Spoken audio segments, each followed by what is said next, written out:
అనగనగా ఒక దట్టమైన అడవి ఉండేది. ఆ అడవిలో ఒక గొప్ప సరస్సు, లేక్ ఉండేది. ఆ సరస్సు ఒడ్డున 4 జంతువులు చాలా అన్యోన్యంగా మంచి స్నేహితులుగా జీవిస్తూ ఉండేవి. అవి ఎవరు అంటే ఒక జింక, డియర్, ఒక కాకి, క్రో, ఒక ఎలుక, మౌస్, మరియు ఒక తాబేలు, టార్టాయిస్. ఇవి వేర్వేరు జాతులైనప్పటికీ ఒకే కుటుంబంలా కలిసి ఉండేవి. ప్రతిరోజూ సాయంత్రం అవి ఒక చోట చేరి కబుర్లు చెప్పుకునేవి. ఒకరోజు సాయంత్రం ఎప్పటిలాగే అందరూ సమావేశమయ్యారు. కాని జింక మాత్రం రాలేదు. చీకటి పడుతోంది. అయినా జింక జాడలేదు. మిగిలిన స్నేహితులు కంగారు పడ్డారు. ఏమై ఉంటుంది, జింక ఎప్పుడూ ఆలస్యం చేయదే అని తాబేలు అంది. అప్పుడు కాకి, మీరు ఇక్కడే ఉండండి, నేను ఆకాశంలోకి ఎగిరిచూసి వస్తాను అని చెప్పి పైకి ఎగిరింది. కాకి అడవి అంతా వెతుకుతుండగా ఒకచోట జింక దీనంగా అరవడాన్ని వింది.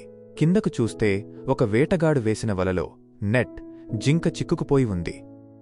జింక భయంతో వణికిపోతోంది. కాకి వెంటనే జింక దగ్గరకు వెళ్ళి, భయపడకు మిత్రమా, నేను ఇప్పుడే వెళ్ళి మన స్నేహితులను తీసుకొస్తాను అని ధైర్యం చెప్పింది. కాకి వెంటనే వెనక్కి ఎగిరివచ్చి విషయం చెప్పింది. మనం వెంటనే వెళ్ళాలి. వేటగాడు వచ్చేలోపే జింకను కాపాడాలి. అప్పుడు తాబేలు అంది, నేను నెమ్మదిగా నడుస్తాను కదా, నాతో పనికాదు. ఎలుకను నీ వీపుమీద ఎక్కించుకుని తీసుకువెళ్ళు. కాకి వెంటనే ఎలుకను తన వీపుమీద కూర్చోబెట్టుకుని జింక ఉన్న చోటుకు శరవేగంతో వెళ్ళింది. అక్కడకు చేరుకోగానే ఎలుక తన పదునైన పళ్లతో కరకరమంటూ వలతాళ్లను కొరికేసింది. జింక బంధవిముక్తురాలైంది. ఫ్రీడ్. 3 స్నేహితులు సంతోషంతో గంతులు వేశారు. అంతలోనే అక్కడికి నెమ్మదిగా నడుచుకుంటూ తాబేలు కూడా వచ్చింది. జింక క్షేమంగానే ఉందా అని అడిగింది. సరిగ్గా అదే సమయానికి దూరం నుండి వేటగాడు, హంటర్, రావడం కనిపించింది.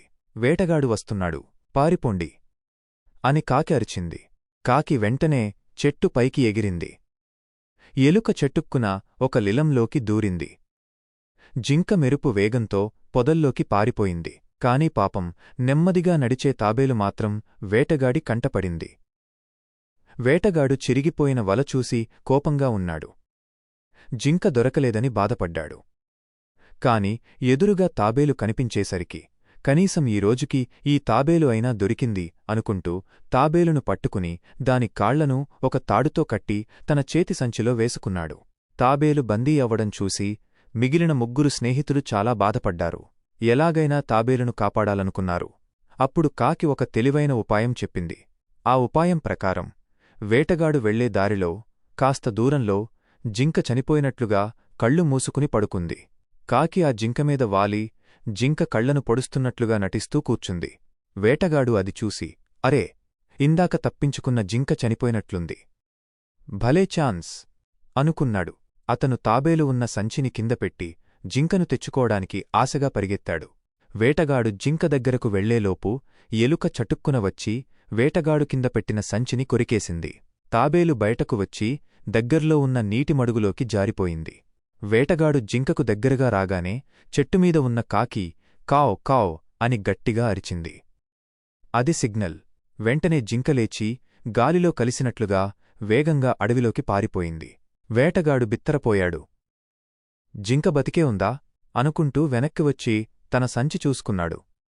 సంచికి చిల్లుపడి ఉంది. తాబేలు కూడా మాయం. వేటగాడు తలపట్టుకుని అత్యాశకు పోయి ఉన్నది కూడా పోగొట్టుకున్నాను అని బాధపడుతూ ఇంటికి వెళ్ళిపోయాడు. ఆ 4 స్నేహితులు మళ్లీ సరస్సు ఒడ్డున కలుసుకుని తమ స్నేహమే తమ బలమని సంతోషంగా చెప్పుకున్నారు.